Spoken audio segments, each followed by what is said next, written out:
Seats.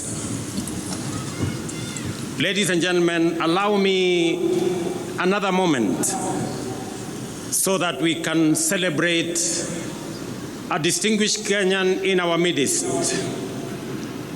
a Kenyan American, the first one to win a state assembly seat in Minnesota, the United States of America. In our midst, we have Hulda. Mpigeni makofi jameni. Huyu Mkenya ameenda Marekani na akashinda kiti ya ubunge kule. Asanteni sana. Your Excellencies, distinguished guests, ladies and gentlemen, it is an immense pride that I join you in celebrating the 61st anniversary of our nation's birth. At this pivotal moment, we reflect on the values of our sovereignty and celebrate the enduring legacy of those whose patriotic efforts took down the bastions of imperialism. Their sacrifice set our liberty, unity, peace, enterprise, and democracy. Today, we affirm by reflecting on what we have accomplished since raising the flag of our nation, that by staying true to our national identity, we have remained consistent through seasons of abundance and scarcity. We assert our essential collective character, defined by the values and principles that inspired our forefathers to struggle and sacrifice, persist and persevere, endeavor and endure until oppression gave way to freedom, exclusion gave way to unity, and marginalization gave way to equality. We remember that our nation was born from the painful sacrifice and tireless, often lonely, and grueling efforts of men and women driven by the conviction that their sweat, tears, and blood were a worthy price to pay for ushering millions of their brothers and sisters from the dark, cold nights of imperial brutality into the warm daylight of freedom. Before 1963, our people were compelled to work hard to enrich colonial settlers. In 1963, our people labored by choice to provide for their families and build our great nation. Before 1963, education, health, and personal security were privileges reserved for the colonial elite.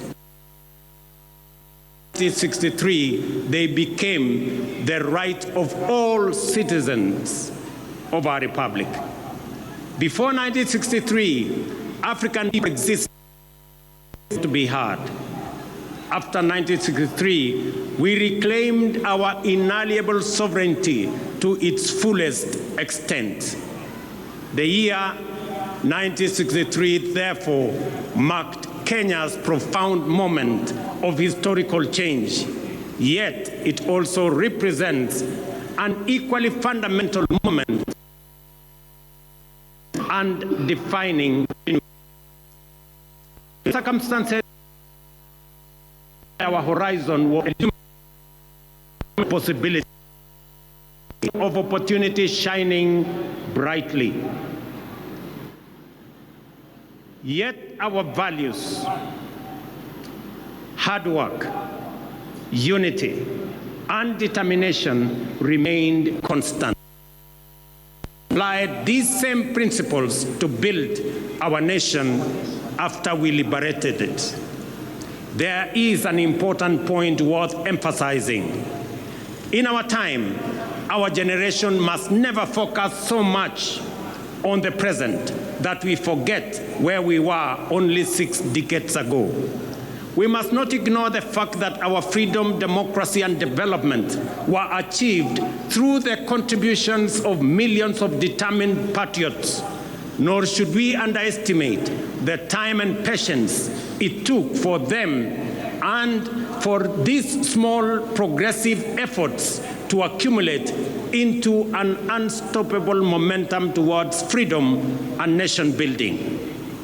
It may have been easy to despise individual freedom fighters as they ventured into a forest of uncertainty and to underestimate their from colonialism. Yet, building.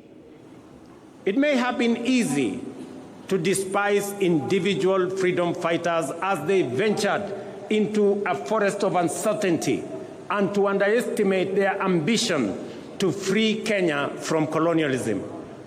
Yet, that is precisely how we gained our independence.